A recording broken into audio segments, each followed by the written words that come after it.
Life happens, and not always the way we expect it to. Every single day, we face change, stress, and uncertainty. What if you could learn to thrive no matter what life throws your way? Resilience expert Adam Markell and his inspiring guests explore breakthrough strategies to fully embrace change and build the resilience required to become change-proof.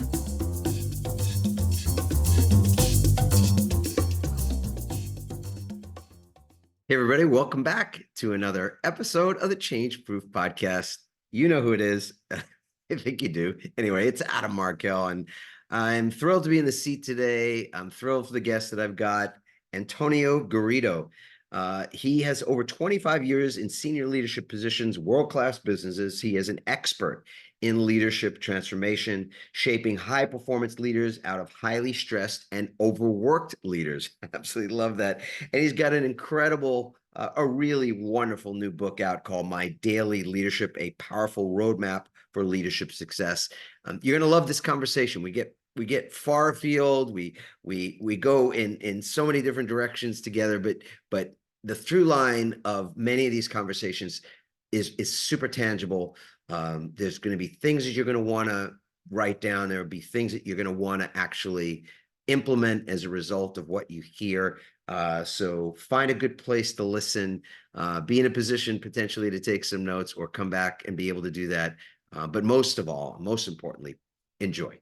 Okay, Antonio, first of all, it's great to have you on the show. I appreciate your making the time, especially being in Europe and our time zones being quite a bit different. Beginning of my day, end of your day. I've just read your bio, and you know, I'm sure you get to hear that about yourself a lot. What I want to ask you at the outset is, what's something that's not in the bio, not a part of your CV, that you would love for people to know about you at the start of our conversation?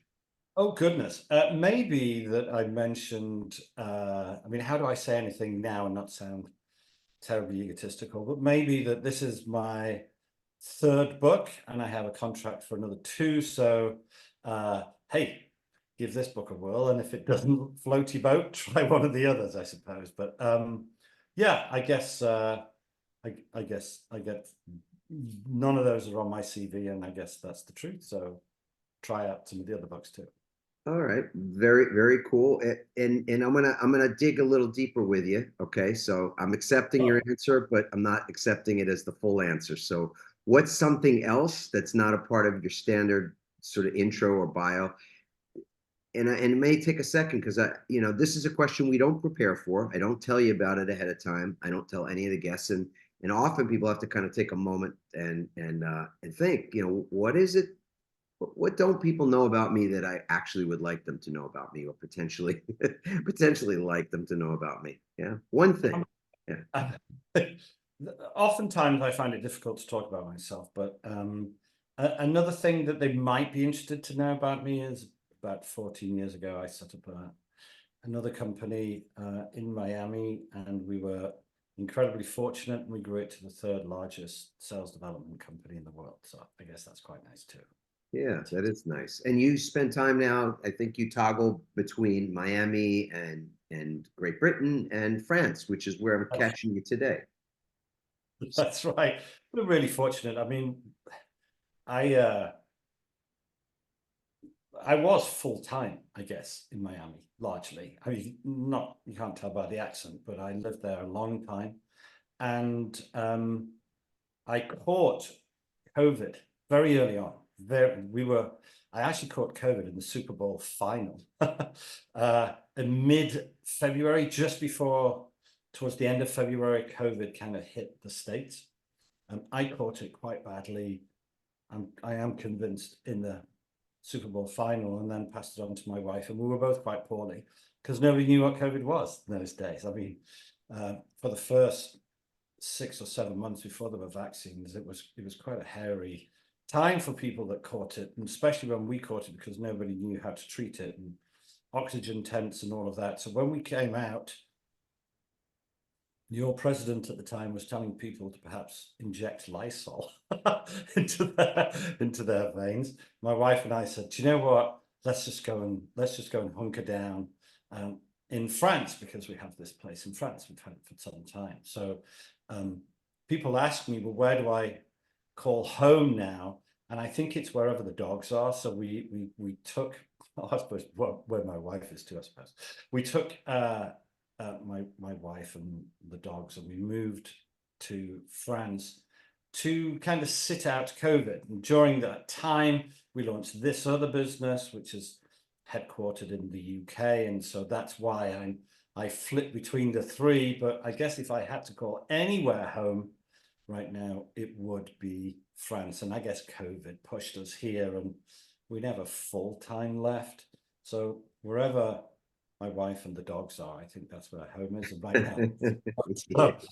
So that's home right now, and that's why I happen to be. You brought up the accent thing, so I'll just follow that up for a second. So what's the origin of your accent? So my father is 90. We had a surprise party for him mid last year. So he'll be 91 this year, and he's Spanish, hence the surname. My father's Spanish, my mother's Greek, she's from Athens. And so hence Antonio Garrido, which is a very, very typical name in Spain, but rather unusual accent. And when I was so my early childhood was in Spain, and then lived in the UK for most of my childhood life, and into university, went into the job world. I'll tell you all about that later. And then was fortunate enough, as a consequence of having a Spanish father, to speak the odd word in Spanish, and that went down well in Miami. So I went from a very unusual name in the UK to a very usual accent into Miami, which was a very usual name, a very unusual accent. And now I find myself in France, and I don't speak a blooming word of French. I speak Greek and Spanish and English, but because my mother was Greek, no French. But I do that typical thing that foreigners do when they don't speak the language. I just tend to shout more, and they just kind of shout very loud in English, and they tend to I guess I ought to learn the language. There you go. That's something that people don't know. I live in France and don't speak French. There you go. You got a new set answer for that question now. This is perfect. Well, I love France and have been there a few times, not terribly often, but I do remember feeling cared for by the French that I met, primarily in Paris. A couple of times I've been there, and even though I spoke only a few words, and very very few at that, I felt that because I was looking for assistance, looking for help, coming from it as sort of in a, maybe this is the wrong word, but from a place of humility. Like, I don't speak the language. Could you help? Would you be willing to help me?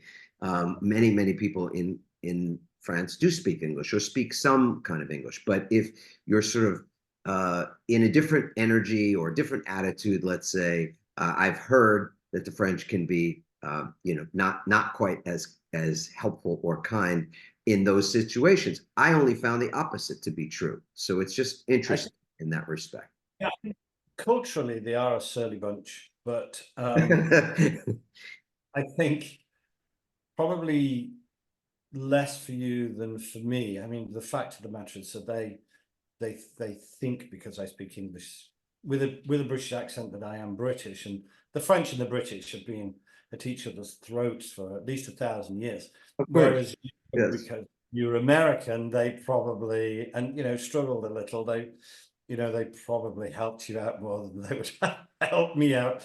But we try, and people are, in the main, that if somebody struggles and somebody sees somebody struggling, they help people out. So yeah, I just returned. Actually, got back from a week in Dubai. I was in Abu Dhabi for several days, and in Dubai. Have you ever been there? I've been to Dubai, and I've been to the Kingdom of Brunei, which is just nearby, but I've never actually been to Abu Dhabi. No. Yeah, I mean, I'm blown away by how kind people were, how open to conversation about so many different things, and just how just the smile, the constant smile, not a fake smile, but like a I know, genuine. perpetually That's all the way. smiling people. Yeah. And I'm a smiler. I love to smile, but I grew up in New York, and you know, I learned to be selective. I'm not so much that way anymore, since we live most of the year in San Diego, and another chunk of the year we also toggle between that place and the place that we weren't during COVID, which was Martha's Vineyard, and we have been fortunate to have a place there for a while now, and so we hunkered, to use your word, we hunkered down there during COVID as well.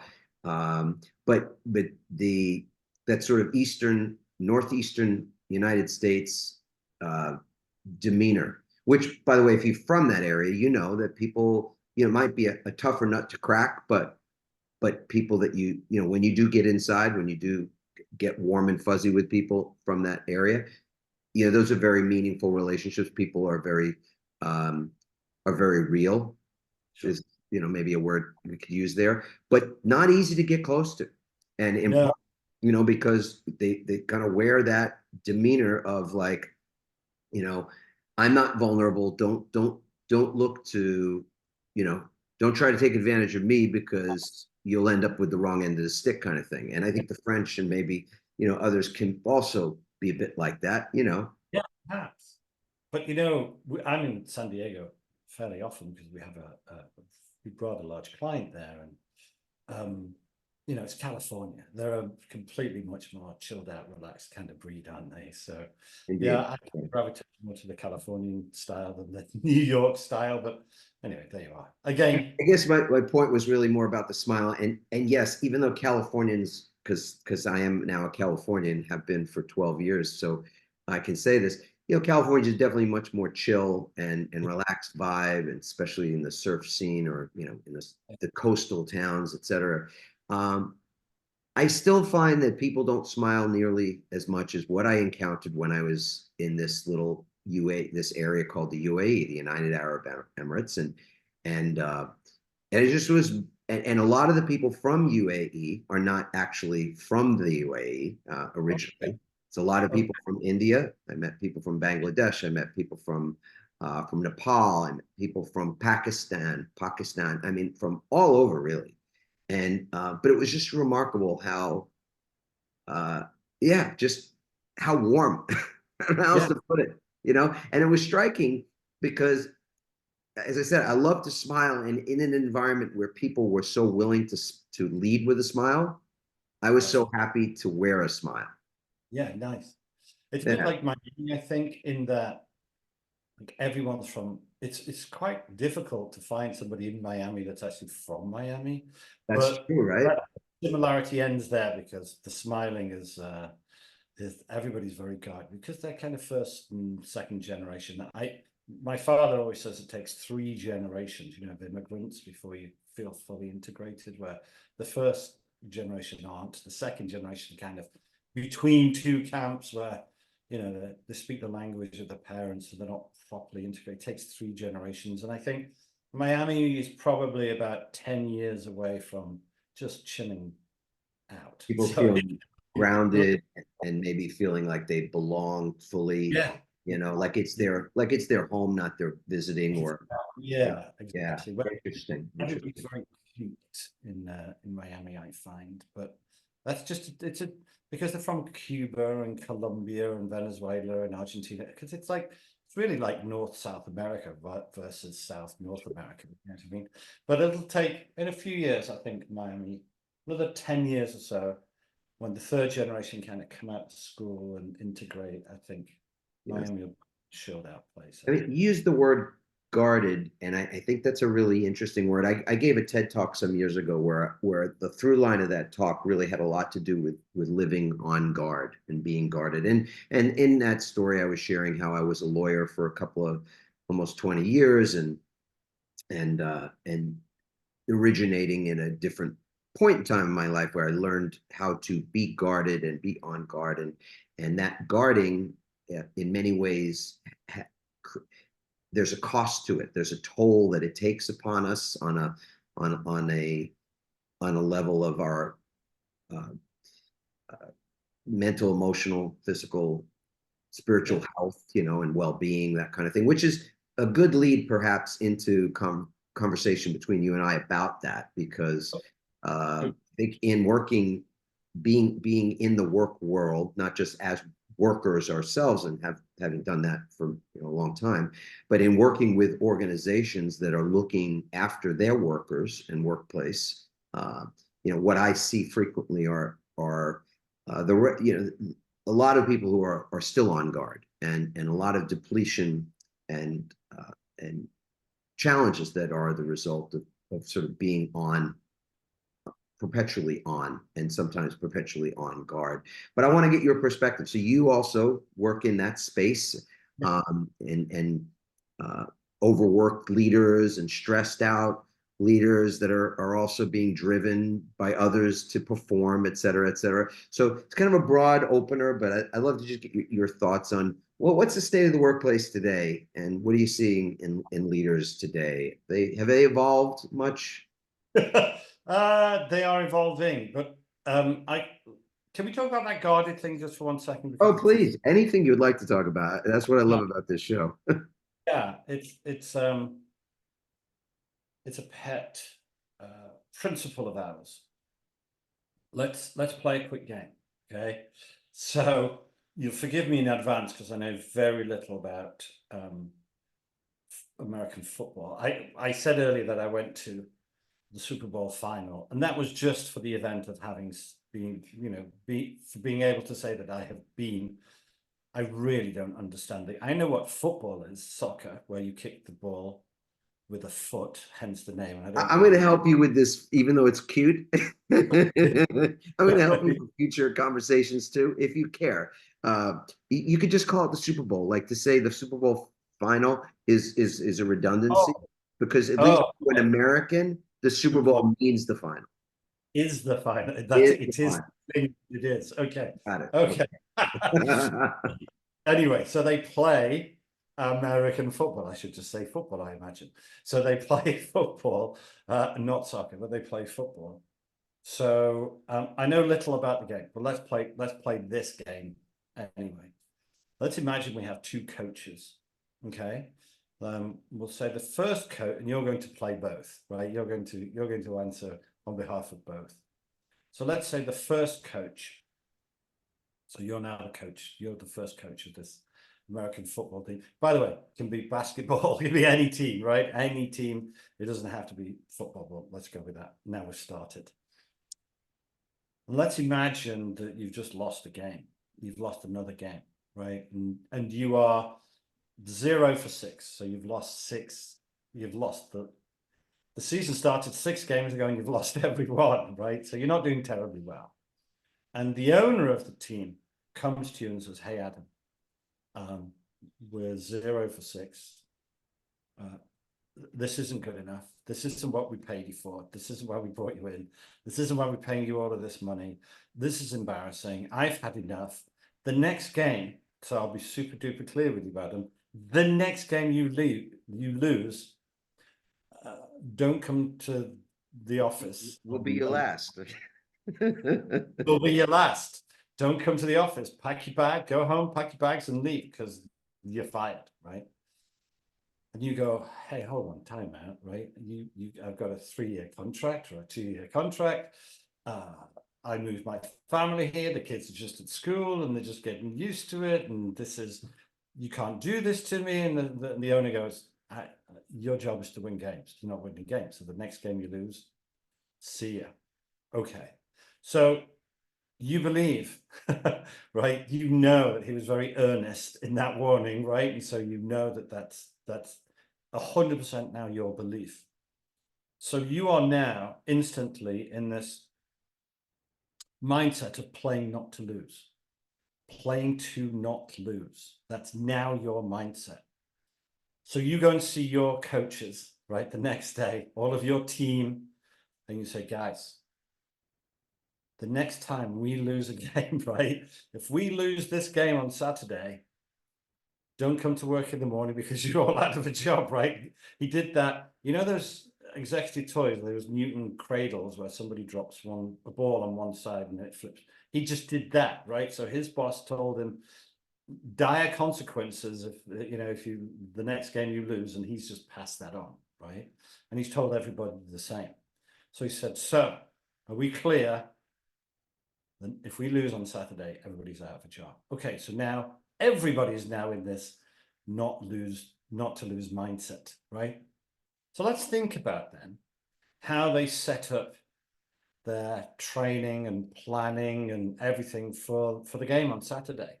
Well, they are instantly scarcity mindseted. They are defense mindseted, because if they lose this game, bad things are going to happen. So all week they're practicing, they're teaching everybody, they're training and coaching everybody. Don't lose the ball, hit them hard. If anybody makes a mistake, they're in big trouble. Our goal line is a fortress. Slow them down, hamper them, don't let them have the ball. If they get the ball, frustrate them, right? Everybody's being taught this principle of kind of scarcity mindset, right? Okay. All right, it's 5 minutes before the game, okay? And the coach and the team, they're all in the locker room waiting to go out for the game. Are you saying, Adam, hey guys, go out there, enjoy yourself, be creative, you know what to do, right? Or are you saying, kill them, don't let them have the ball, if anybody makes a mistake, they're dead? Which one of those two do you think he's saying? The former or the latter? Well, in that scenario, it's the former, because that's, as you say, where the coach is coming from and what the coach has passed on. Yeah. Yeah. So everybody knows, and has he put his most creative players on the field? No, he's put his biggest, toughest,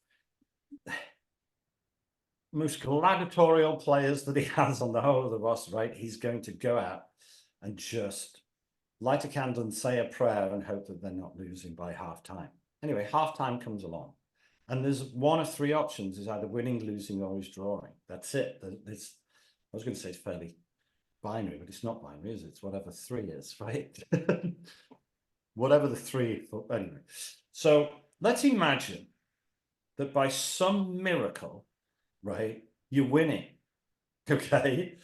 Will you then say to your team, hey guys, terrific, now go and enjoy yourself, option one? Or will he say, brilliant, you're doing exactly the right thing, do more of that? What do you think? Do more of what you've just done. Because I would say that's likely to be the coaching. Yeah. So let's imagine then, so by some miracle you're winning. Even though you're winning, it makes you more defense mindseted. Do more of that kind of stuff. Let's imagine you're drawing. They'd be saying the same thing. Guys, you're doing exactly what we've planned, exactly what we said to do. Keep doing that. Do more of that. So even if you're drawing, you're doing more of that. If he's losing, he says, guys, don't make this embarrassing, right? You've got to play hard, keep going, doing exactly what you're doing, and hope for a lucky break. So in other words, win, lose, or draw, if you are scarcity mindseted, thinking you're playing to not lose, it makes whatever happens, whatever the outcome, win, lose, or draw at the halfway point, it makes you do more of that thing, more scarcity mindset, more fearful, less creative, all of those good things, where anybody makes a mistake, everybody batters them, right? Because they're letting everybody down, and it just makes everybody entirely fearful. And at the end of the game, win, lose, or draw, right? If it's by some miracle win, great. He's going to repeat that thing again and again and again. Let's imagine a different coach, though. Now let's imagine the coach that's playing to win. Not the one that's playing not to lose, but the one that's playing to win. That's abundance mindset, right? Now you're 6-0, not 0-6, right?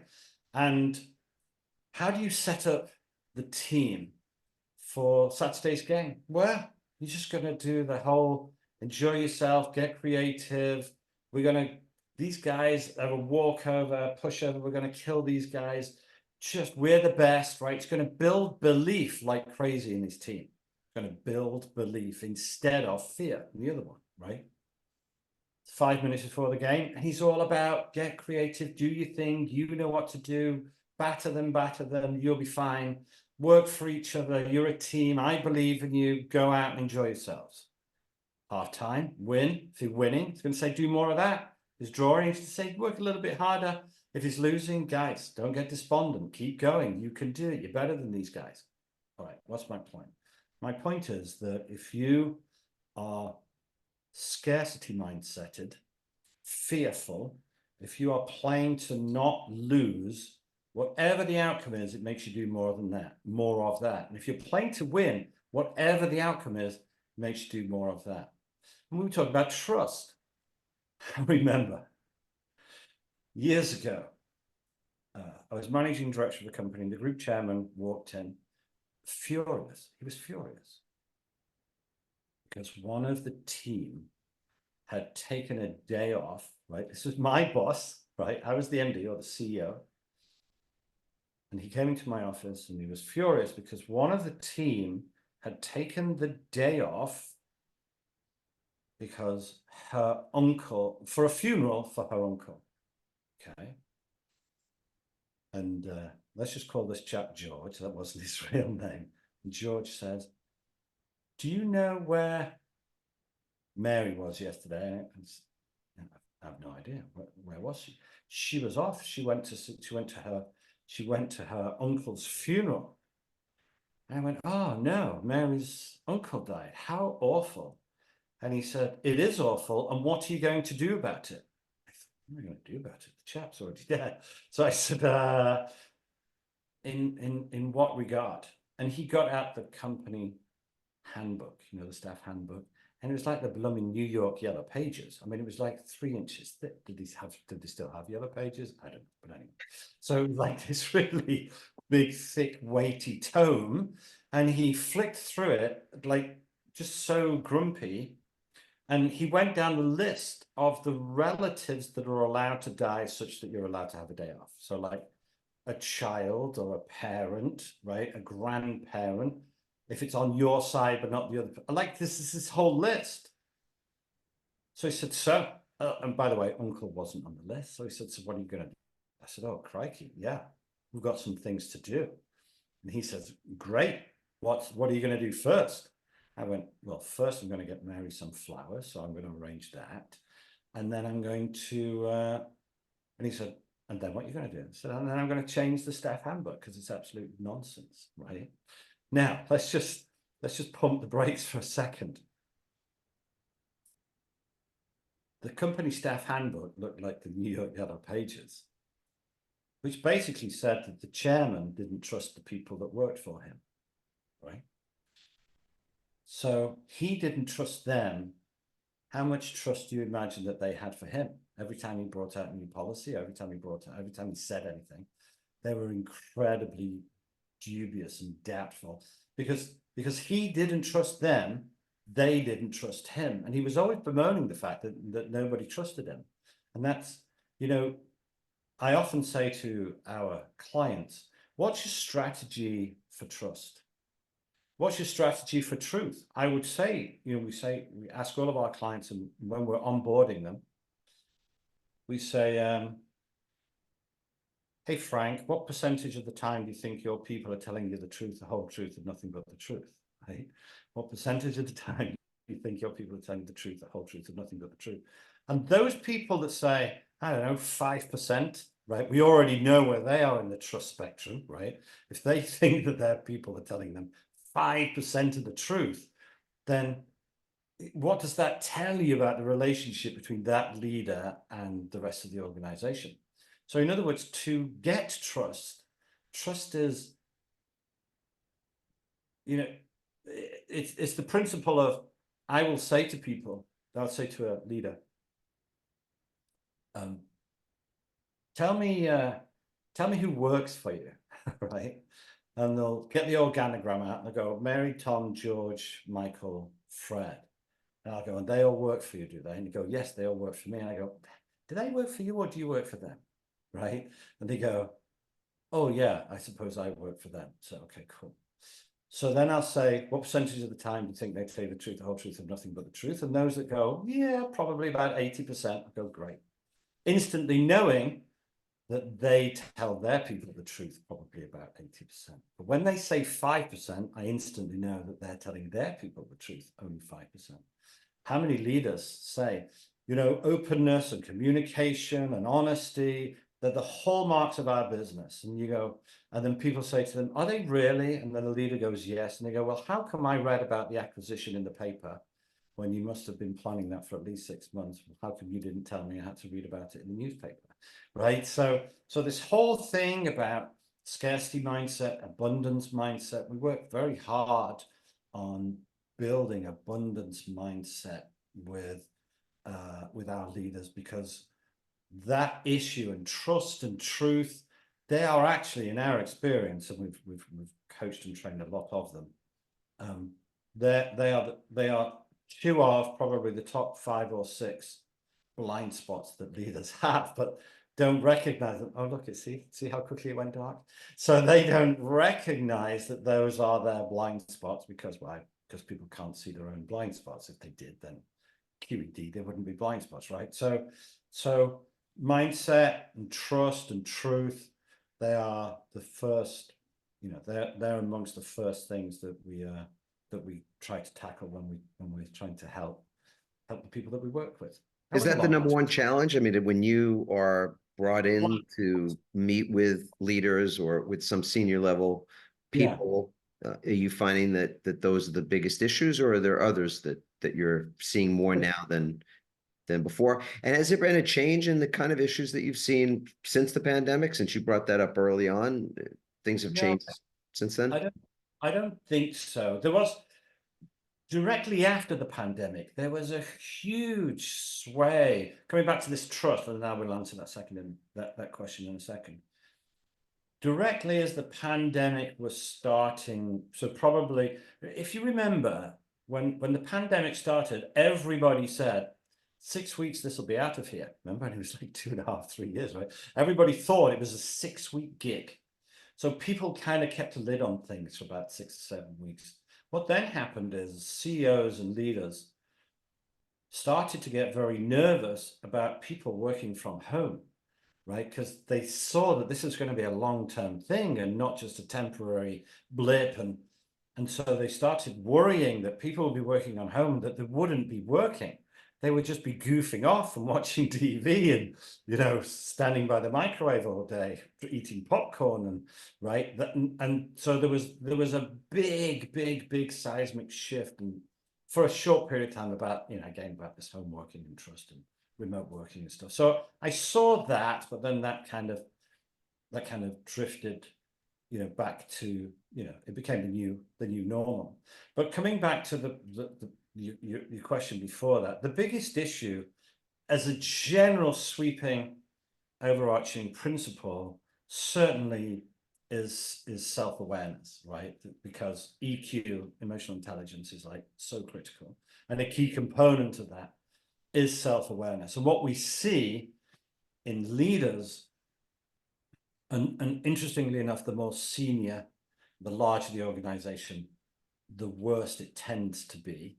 The self-awareness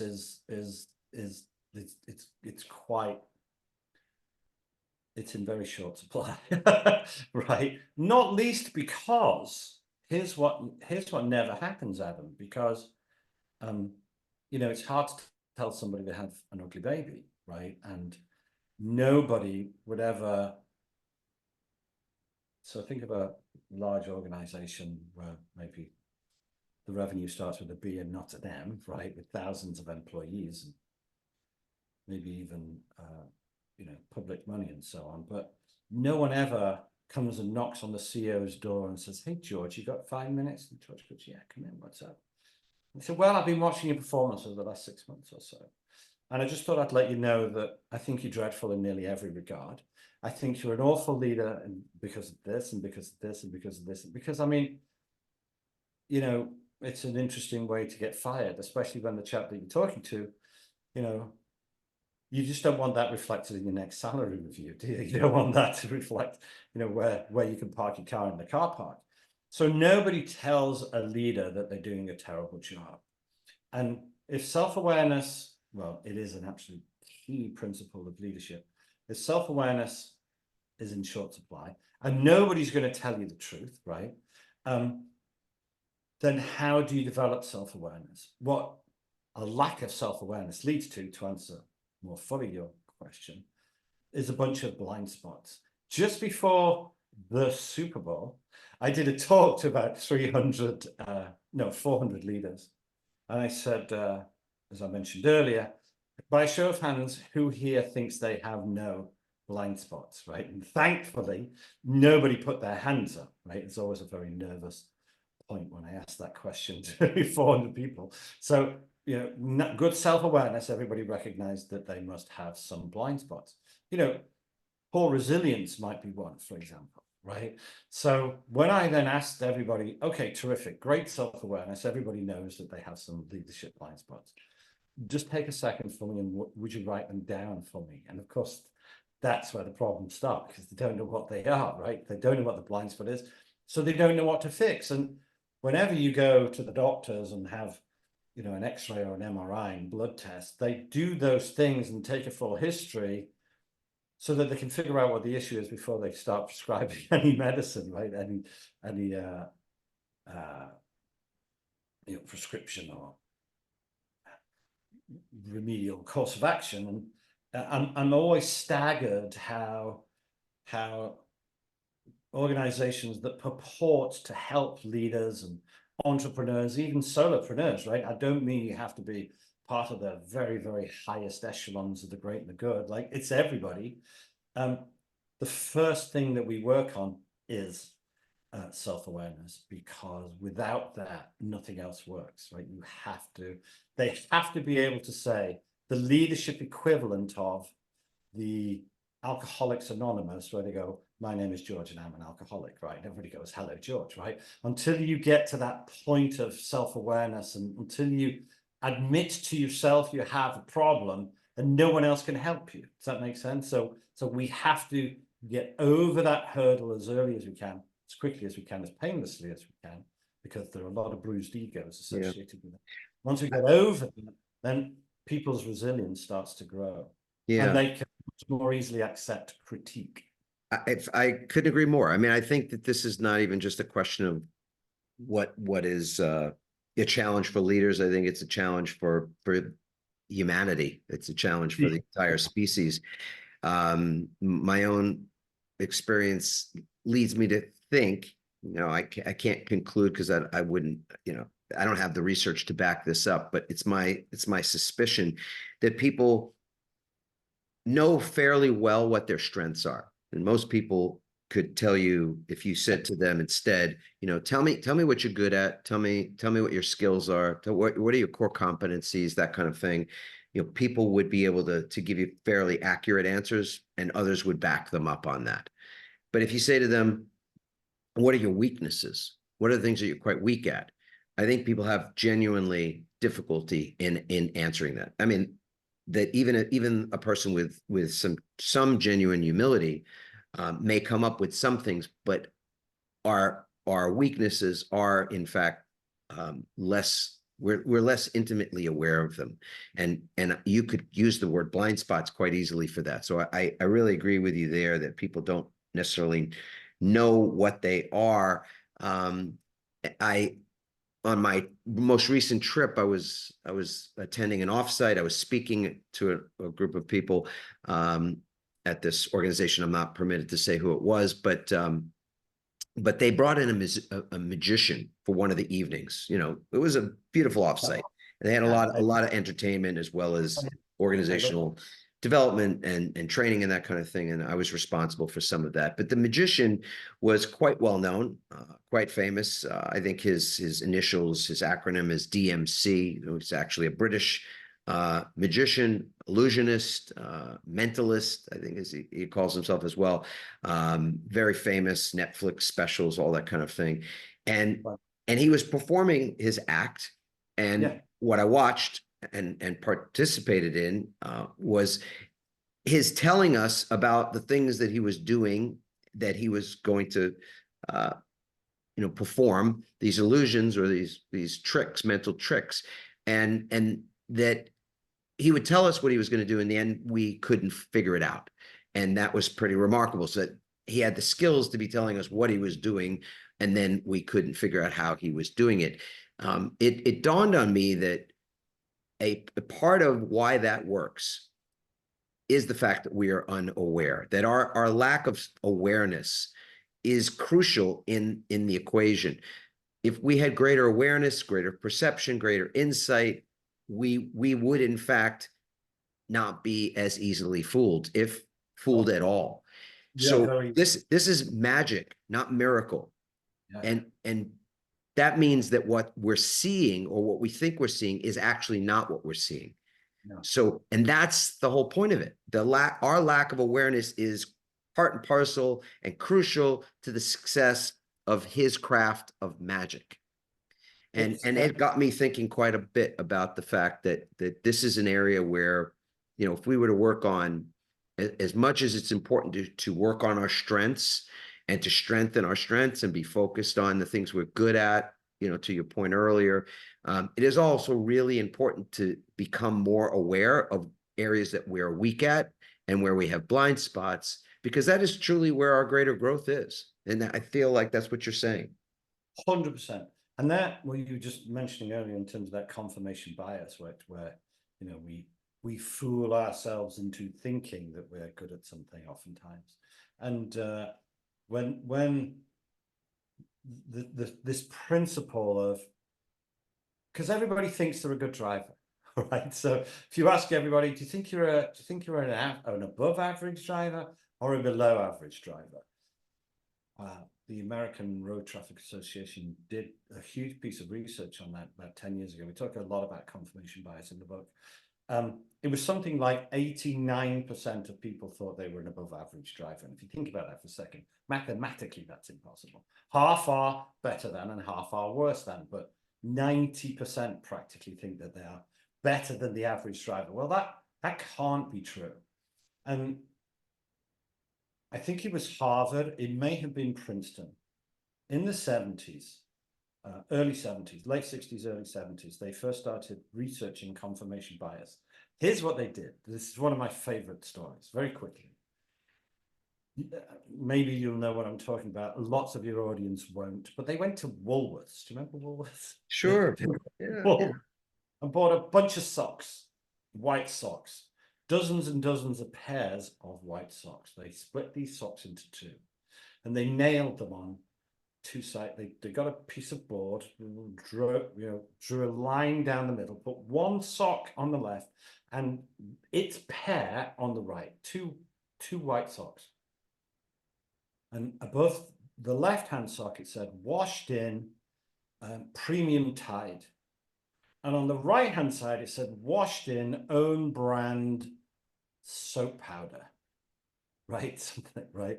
And they took these hundreds of boards out into the world and they stopped people in the street randomly. They said, which sock is whiter? The one on the left or the one on the right? Now, you and I know they're exactly the same, right? And people almost invariably would look at them and go, well, the one on the left is whiter.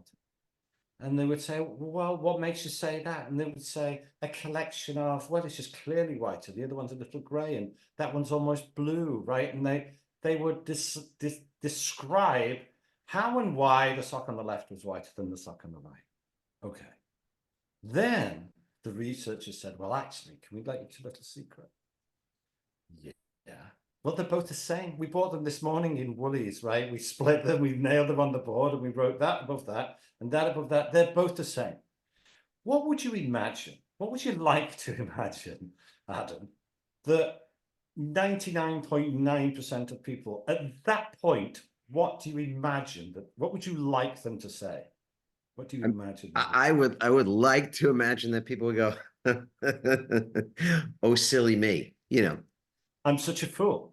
Now I see it now that's what we'd like to imagine. But no, because they've already told themselves that the one on the left is whiter than the one on the right. What they then do is they change the laws of physics, right? What they do is they'll say, oh, well, then then you must have held the board incorrectly. You must have put a shadow over that one. And when I looked at that one, the sun was out. When I looked at that one, the clouds came and over the sun. They changed the world, right? For a belief they've held for maybe 20 seconds, right? We're not talking years. We're talking 20 seconds, right? Because it's confirmation bias. Double down. Yeah, exactly. And so if that happens after 20 seconds, what happens after 20 years, right? When they have told themselves I'm the smartest cat in the room, right? And then we come along and say, well, maybe you're not. Okay, that's often a thumb wrestle, right? Do you remember when you were a kid, you played 1, 2, 3, 4, let's have a thumb war, right? We often play thumb war with our leaders. I want to stop you for just 1 second, interrupt you for 1 second. Forgive me. When you are brought into work with leaders, yeah, who's typically the person? And there's a lot of titles these days, so I'm not, sort of asking for a single title, but I want to get a sense of where in the organization, where in that org chart, you find that people are the most open and willing and resourced to have you and your team come in and assist. Is it coming from the top? Is it coming from the middle? Where are you finding it? Typically it's from the CEO and the VP of HR. It's typically from those two. It's typically from those two people. 95%. All right. So let's say in the instance where it's from the CEO, and I'm just sort of playing with the principle here. Sure. The CEO brings you in, or let's say is open to the idea of an engagement where you'll assist in some respects. How self-aware is that CEO? I mean, you've answered that question previously. So the CEO willing to bring someone in is also the same person that is sort of exempt from the process of self-examination, or is, living in the emperor's new clothes, that world where nobody tells the emperor that he or she is naked, etc. Right. So great question. So imagine you were a CEO. Let's say there was 200 people in the organization, just for a number off the top of my head. Let's imagine that by hook or by crook, we're having a conversation.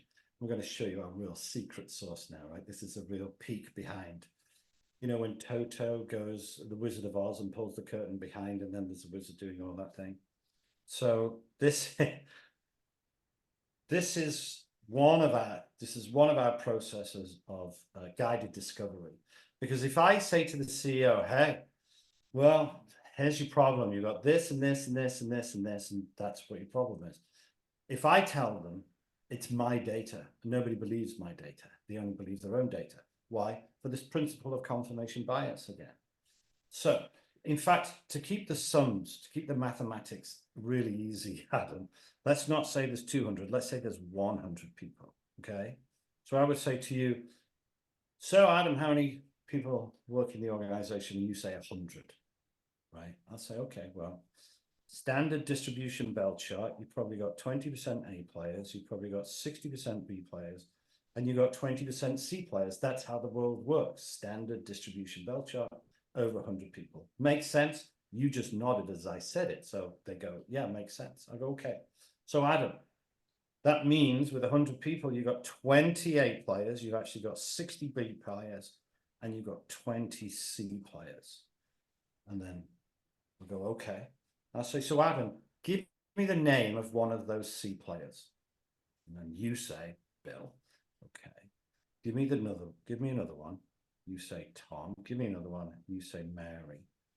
And I say, okay, well, that's enough for now. So how long has Bill been with you? 6 years. How long has Tom been with you? 9 years. How long has Mary been with you? Not long, 18 months. I say, okay. Well, let me ask you this, Adam. So Bill's been with you 6 years. He's a C player. Tom's been with you 9 years. He's a C player. And Mary's been with you 18 months and she's a C player. Is that what I'm hearing? Yeah. Well, let me ask you this. Did you hire them like that, or have you made them like that?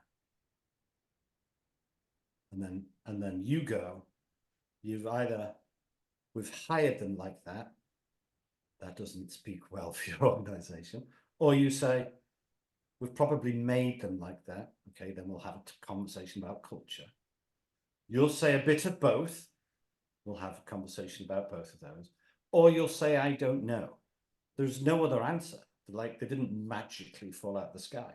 And remember, you told me, Bill, because you know who your C players are. You told me Tom, you told me Mary, right? And we could have played that game for 17 other names, right? And I'll go, did you hire them like that or make them like that? And you go, however you answer that, it's okay. Is that worth a conversation? Someone will go, yes. Okay. How would you feel if Bill and Tom and Mary weren't down there and they were up here, right? And why do you think they're not? Is that their fault or is it the manager's fault? Because we encourage what we tolerate. Do we not, Adam? And you're going to go, yes. I'm going to go, okay. So why are we encouraging that then? Right? So I'm going to ask questions that make you go, yeah, I need to fix this, right? And as soon as you say it out loud to yourself, right? And as soon as you go, my name is George and I'm an alcoholic, right? Or the equivalent of that we talked about 10 minutes ago. Sure. And the VP of HR is sat there too, then, we're on our way to a bit of self-awareness, right? We're on our way to a bit of self-discovery and dealing with some blind spots. And so it's about intelligent questioning of the senior people who recognize that if you always do what you've always done, you'll always get what you've always got. And therefore, if we want something different, then either the inputs have to be of a higher quality or the process has to be of a high quality. So what just to, because there's a lot, and obviously, and we've already spoken about a lot of things, and won't have a great deal more time to sort of dive at depth. But I do want to get to something I think that's important here too, which is that when it comes to self-awareness, what I'm hearing, and I'm asking the question, not making a statement, it feels like you're saying that there's a process that will assist us in gaining greater self-awareness, whereas without that process, the default, if you will, is to be less self-aware. It's like the audience of people that I was around, of very, very intelligent people, and since I haven't said the company, I can say it was their legal and regulatory folks. So it was like people, lots of lawyers, lots of accountants, and lots of compliance people. There was some intelligence in the room, and we were all couldn't figure out what this mentalist was doing. Now he's obviously, quite good at what he does. But the fact of the matter is that there wasn't a miracle involved. I don't know how else to put it. It was magic. It was an illusion. It wasn't actually what we thought it was, but our perceptions and our lack of awareness is what got in the way of our seeing that. So am I correct that you're saying that sort of the default is a sort of large scale, at scale, lack of self-awareness that requires a bit of a process to help us to reveal the truth or more of our blind spots? Is that accurate? When you said it was an illusion, it wasn't. It was a self-delusion. Ah, interesting. Yes. Okay. It wasn't an illusion. It was, of course, but what it was a self-delusion, right? So we do a lot of work with our leaders to increase insight and all of that good stuff, but everything has to start with self-awareness. So here's our process for that. So all of your listeners, readers, audience, they can start today. They can start as early as today, improving their self-awareness. Here's how we do it, and it's not nearly as gruesome as it sounds. So the first thing we do, and of course your readers, audience viewers don't have to do what I'm first going to suggest, but what we do is we invariably start with an objective versus a subjective, an objective assessment, kind of a self-awareness leadership benchmark. So, and they're fairly expensive, and you can find out more of the details on our website. But so we would have our clients do that first of all, so that there is an objective look at themselves where and invariably they agree wholeheartedly with all of the good stuff. And then they typically tend to resist a little on the stuff that isn't quite so complimentary, perhaps. And then we always say, is there someone else that's significant in your life, a wife or a husband, or boyfriend or a girlfriend, perhaps? And they go, yeah. And we go, show them the report and then come and talk to me tomorrow. And invariably they come back and go, well, I've spoken to my wife and apparently that is exactly what I'm like, right? So we do an assessment as a good, starting point. And we do an assessment every 12 months so that we can track development, so that we can see that we're moving in the right direction. But I'm not saying that's the only way to pick a starting point, but whether or not they do an assessment, here's what we have them do. And we wouldn't work with them if they didn't take the assessment. But for your audience, first thing I want them to do is to get a journal, right? Just get a real nice journal, real nice pen, doesn't cost that much, right? And those are your first kind of tools to begin your self-awareness and eliminating your leadership blind spot. Those are your first tools. The leader that first asked me years ago, probably 25 years ago, whether or not I journaled, and of course I didn't at the time. And when he asked me why I didn't journal, and I couldn't really think of a good enough reason why I didn't, other than I just said the first thing that came into my mind, which was probably because I'm not a 16-year-old Victorian schoolgirl, right? I couldn't think of any other reason, any other person that might journal. And he took that rather well. And then he said, well, go and find 8 of the most successful people that you can in any walk of life, in business, sports, music, entertainment, politics, anything, any walk of life, find the 8 most successful people you can and find out whether or not they journal. And of course, they all do, right? Because there isn't a successful sports person, musician, entertainer, politician, business person that doesn't journal, right? From Steve Jobs, Oprah Winfrey, they all do. In fact, my coach, because I have a coach, because we coach people, he coaches presidents of countries as well as presidents of companies. And if they haven't journaled that week, he won't coach them because they have to send a photo of their journal into him.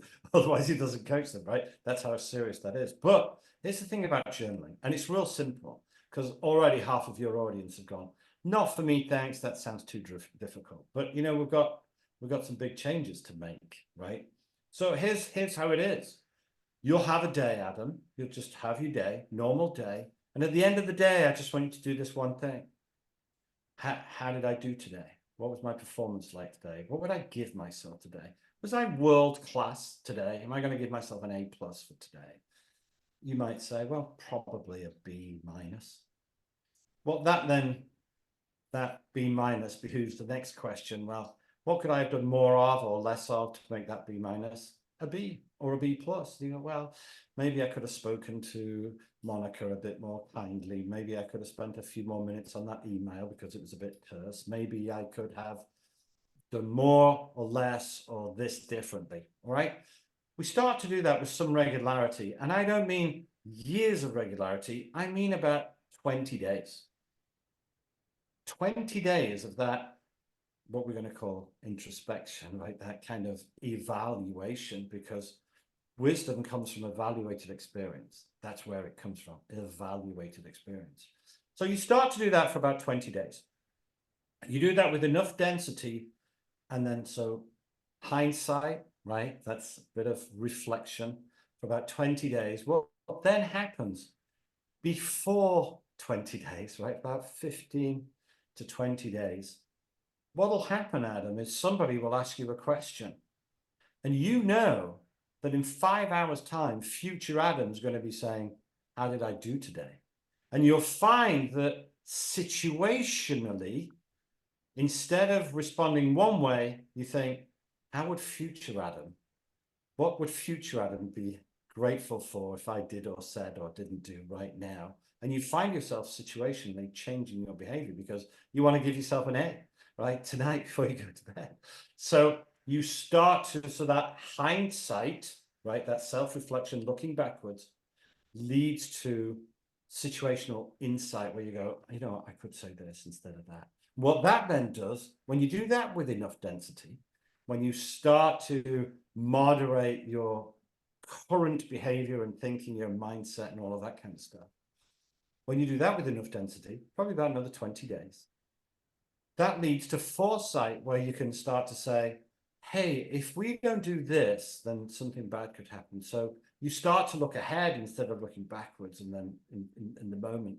What happens when you do that for a couple of weeks, 3 weeks or so, is you have started to grow, develop self-awareness. What self-awareness is, it's a keystone of emotional intelligence. And we all know that emotional intelligence trumps IQ, right? And technical skill by about 400%. So people that come to me and tell me that they've got an MBA from Harvard, you know, to use those words of the inimitable philosopher Shania Twain, don't impress me much, right? I am much more impressed by somebody that hasn't got a degree, but is working on their EQ, right? Working on empathy, self-awareness, social skill, impulse control.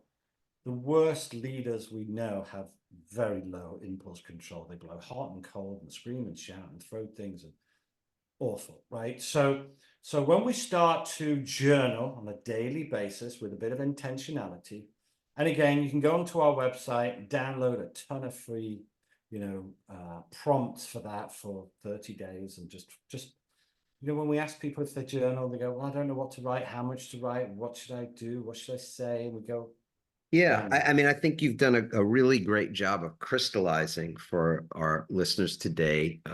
A lot of not only, you know, what the issue is, but um, and why as well, but what can you do about it? And I think, you know, as we wrap up our conversation here, this is such yeah, a tangible takeaway, something that I am going to recommend that people listening who may be evaluating themselves going, you know what, I've tried journaling in the past, but it didn't work, or I've never tried it because it just seemed too tough because I don't consider myself a good writer, or, you know, I don't have the time, or, you know, whatever yeah, the sort of the reasons might be.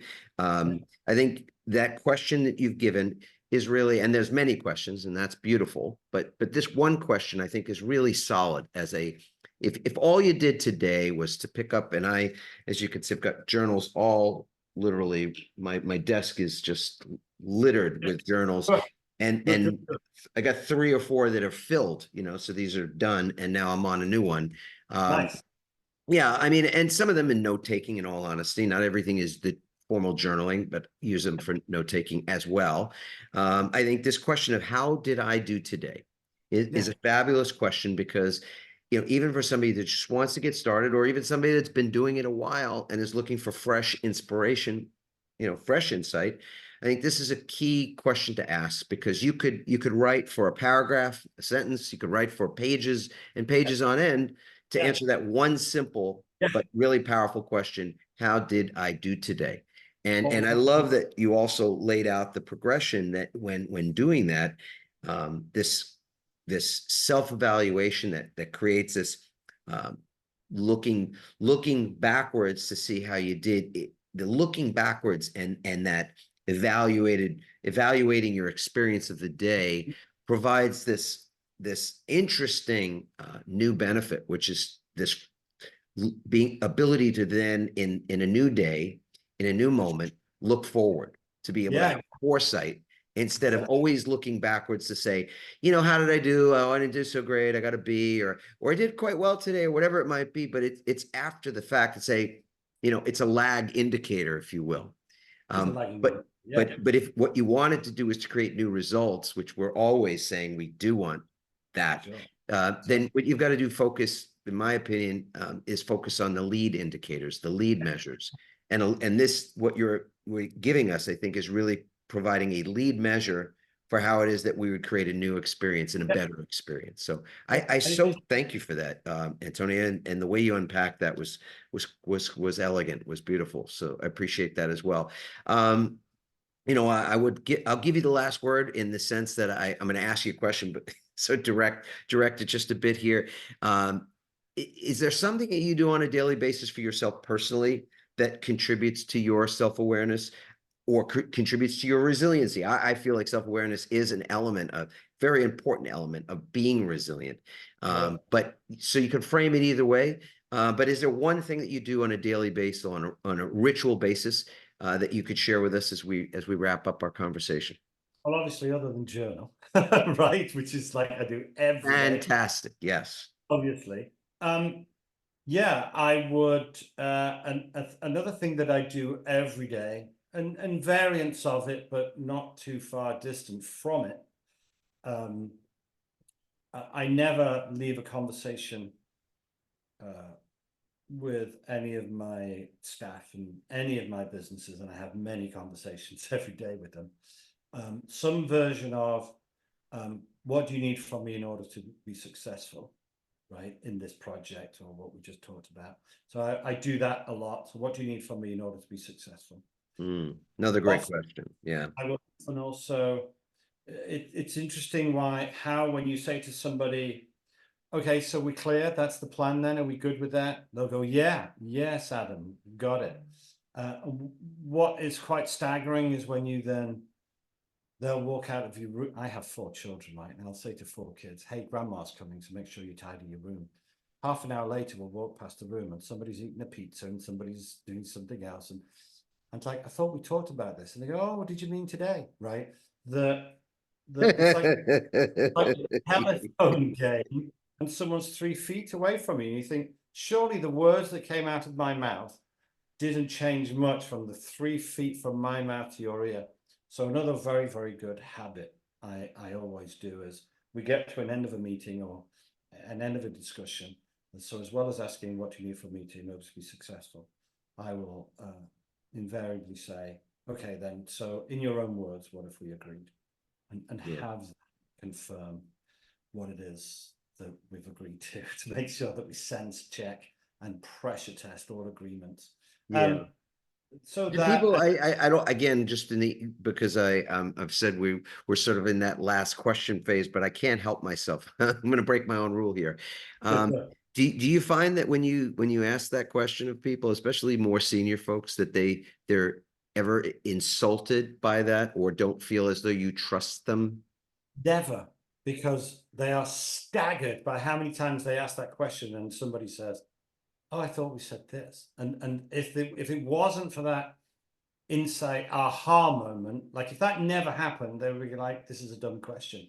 Yeah. But they are staggered by the answers that they get back, right? And it also builds, active listening and lots and lots and lots of good stuff. So no, they are never Beautiful. I love it. they And I appreciate that not only for my own edification, but for people out there that might have been thinking, I don't know that I could feel comfortable in saying that to people that are my peers or people that are, colleagues or even people that that report to me, et cetera. last, And I last think thing, that's a really important piece of it. In fact, Patrick Lencioni, who I love as an author, he talks about redundancy and the importance of as a leader to be redundant sometimes in the things that you say, not because you're being demeaning or dismissive of people or disrespectful, but rather because there are so often instances where people just don't hear what you've said yeah, or yeah, what yeah, you've said, or frankly, what you've said hasn't been clearly communicated. I mean, yeah. again, self-awareness, right? It could be, I have not communicated this clearly. So part of what we're doing here is to establish whether or not I have communicated clearly. Correct. And it's Yeah. your fault if you haven't. If it is Exactly. It's mine to own if you haven't heard what I've meant to you to hear. Yeah. last thing then is meditate. Ah, yes, me too. Years ago, I heard last phrase, you'll love this, I think. We're constantly telling leaders to slow down, to speed up, to think, measure twice, cut once, and all of that kind of stuff. Sure. Work-life balance and all of that kind of stuff with leaders. But listen to this isn't this the best expression? They'll often tell us they lie in bed thinking about things and mulling things over in their mind and all of that kind of stuff. And years ago, my meditation instructor in Miami, who's one of the best in the world, said, you can't park a car that's going 70 miles an hour, right? And I think we could all do worse than get quite good at allowing our mind to calm down a little bit. So meditate is also important, I think. That was it. Last one. Yes. It's interesting that if you don't have time for quiet, you'll have plenty of time for chaos. Yeah. It's I it's a really interesting thing. Yeah. I also say it in the book. I say to leaders who, when I ask them about their work-life balance, and they go, "Oh, I don't have time for any of that kind of stuff." And we say in the book, and we say it to them all the time, if you think you can't find time for your wellness, you'll be forced to find time for your illness. Yeah, exactly. I first encountered that principle in a Brit who's Nice. long since gone by the name of Emmett Fox. So those of you that out there are interested in looking up someone's name and finding out what they've done and what they've written, what they've said, Emmett Fox is a good one. So I'll leave it there. Antonio, what a pleasure. I've so enjoyed our conversation. I know it always feels to me that my experience is just universal. So if I've enjoyed the conversation, I know my community, our community, and listeners have as well. So I thank you for that. I thank you for your time. It's late in France. It's gotten dark. It started out light, and we've watched the daylight leave the leave the window for those of you that have been watching this on YouTube. But otherwise, again, Antonio, thank you so much for everything today. The hoot. Thank you. Stay safe. Bye-bye, sir. Well, I hope that I kept my promise at the outset that this would be an interesting and entertaining and informative conversation. I think there's tremendous insights that came out of this discussion with Antonio, and I thoroughly enjoyed it. He is an interesting bloke, chap, as he'd probably say, and it took some weaving and winding about to get into some areas that I think could really be quite valuable. I mean, it's interesting discussion, of course, which was helpful, for he and I to just develop some rapport. But I think when we got into the guts of it, talking about some things that are really vital to our development, personally and professionally speaking, I think there's just a ton there. And strategically speaking, we dove in at a fairly deep level to self-awareness, and each of us had some ideas to share there, and came together in looking at what is in some respects our default mode when it comes to being aware, being self-aware, and how it is that we self-evaluate. How do we evaluate our own experience, and what do we do to be more insightful beforehand as opposed to hindsightful? How do we become more foresightful as a lead measure that produces results as opposed to seeing it in from the back and then correcting from there, but ultimately living from lag measures, and from lag indicators that keep us not being as productive, not being as capable as we can be. We'd always opt to make the right decisions first in the first instance, and to make right decisions, to think rightly, we often, I believe, have to evaluate our process, our thinking process, and our thinking begins with awareness. It's the first step in any process of change, is awareness, and then understanding, and then some relearning, unlearning, reprogramming, etc. That comes as a result of those first steps. So awareness, self-awareness, really key to our performance and the quality of our thinking, the quality of our behaviors, our decision making, the quality of our lives, frankly. And that's across every sector of our lives. So I love this conversation. There's tons in there to unpack. I know you'll enjoy it or have enjoyed it. And what I'd say is this, please, if you have enjoyed it, share this episode with a friend, a colleague, a family member, anybody that you think could benefit. And we appreciate you doing that. Sharing this episode only helps to increase our listenership, which is very helpful to see this community continuing to expand as it has. If you take the few moments that it might take to evaluate us in this instance, to provide a review or to give it the 5-star treatment or the whatever stars make sense for you based on the value that you got out of it, on the platform that you're consuming it, that's also really helpful because it trains the algorithm to share this content with more people because you found it valuable and you actually took time out of your very valuable limited time to spend in service to us. And I thank you for that. And want to also recommend that you take a moment for your own self-evaluation, even right this moment, to see how you're doing mentally, emotionally, physically, and spiritually speaking. What is your level of insight regarding how you're doing? We have a very quick assessment, takes 3 minutes or less than 3 minutes to actually complete, and it's entirely free. It's our gift to you. You can go to rankmyresilience.com, rankmyresilience.com at any point that it makes sense. But now is always a good time to just create that self-evaluation. Less than 3 minutes, it's our gift. Please, if you get the chance, take the time to get those answers, as well as the free resources that'll come as a result of you getting your own personalized and confidential score in those 4 zones of resilience. With that, again, I want to just say thank you for being a part of our community. Enjoy more of the episodes. Let us know what you think. Of course, we are aiming to educate, to entertain, to create something compelling, something of value for you when you are in the mode of wanting to just not be so much in your own headspace, but rather be transported to another place and space that helps you to enjoy the whole process even better. I mean, that's why I listen to podcasts, to learn things, to be entertained, to just to have a moment, a bit of a respite, a break. That recovery time is so key, crucial to my own level of resilience.